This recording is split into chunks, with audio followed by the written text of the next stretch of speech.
A deadly Colorado crash, a trapped driver, and a potential flaw inside electric cars that is now part of 2 federal probes. And tonight, Denver 7 Investigates reveals why Congress now is stepping in and the dangerous door failures on popular cars putting lives at risk. Here's Denver 7 senior investigator Jennifer Kowaleski. It happened off this windy mountain road in Evergreen. Black Tesla Model 3. Nearly 4 years ago.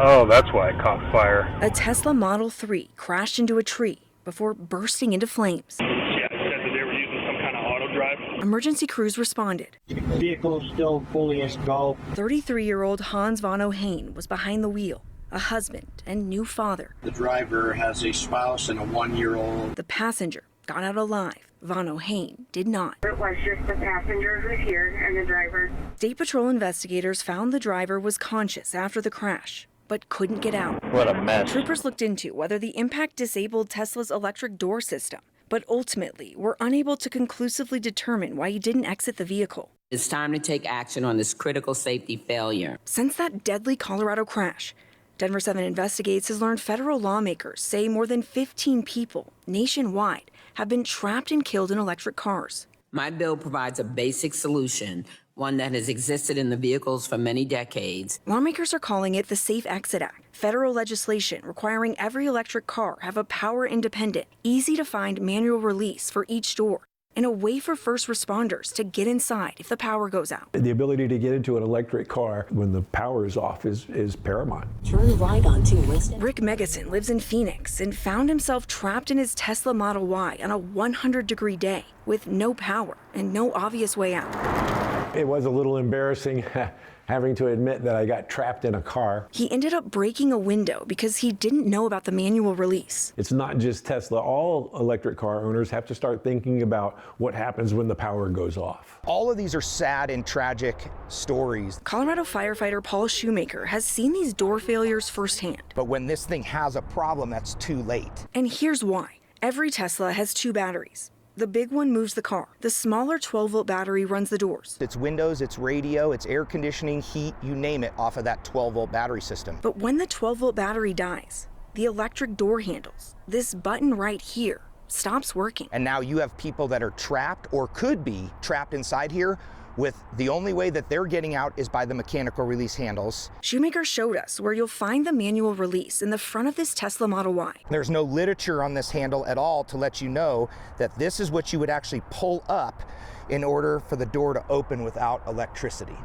In the back seats, he says it's even harder to find. You have to remove this tray, which is rubber. It's hidden in the side door. That red handle is the handle that you would actually pull to open this door without 12-volt battery power. And Shoemaker says the way out, if you're sitting in the back seat, is often different in every model of electric car. Unless you know what Tesla you're in and or you're educating the people that are in the back as the driver, nobody would know where these things are located because there's no standardization to them. The Safe Exit Act would fix that. These kinds of things cannot be overlooked. Manufacturers have to pay attention to safety. Denver 7 Investigates also confirming federal regulators are now looking into possible safety defects with Tesla's electric door handles. The National Highway Traffic Safety Administration has 2 active probes, including emergency exits that are hard to find and electric door handles not working when the car loses power. And it's a really horrifying thing that's happening. Amber Rollins runs Kids in Car Safety, a national nonprofit dedicated to keeping children safe around vehicles. What is your message to the automakers of these electric vehicles? Fix it now.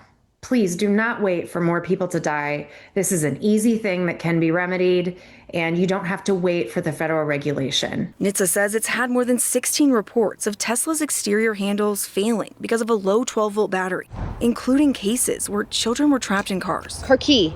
Nothing. Like this Florida mom who captured her panic on cell phone video. Her 1-year-old daughter Salem was trapped on Halloween when their Tesla lost 12-volt battery power. It's okay, baby. We're coming. It's okay. It's okay, baby. Police eventually used a tool to reach the manual release. They're creating this design flaw in vehicles that is putting lives at risk and has already taken lives. Back in Evergreen, Von O'Hain couldn't escape that fiery crash, and investigators may never know why. Still working on it now. But his story is now part of a growing list of tragedies lawmakers are using to push for change. and force automakers to redesign how electric doors work when the power goes out. It's something that needs to happen, and it needs to happen before more people die. Von O'Haine's family is suing Tesla. They blame Autopilot for the crash. State Patrol found his blood alcohol level was significantly above the legal limit. We asked Tesla directly about these safety concerns. The company did not respond. Tesla's user manual clearly explains how drivers can get out without power. But lawmakers and safety experts say they must be easier to find and clearly marked in all electric vehicles. The Safe Exit Act recently passed a House subcommittee, so there are still several steps before it becomes law. Our reporting will continue. Well, Jacqueline, Shannon? Just terrifying. All So right. important. Thank you for Good investigating. stuff. Thank Jen. you, Jen. Yeah.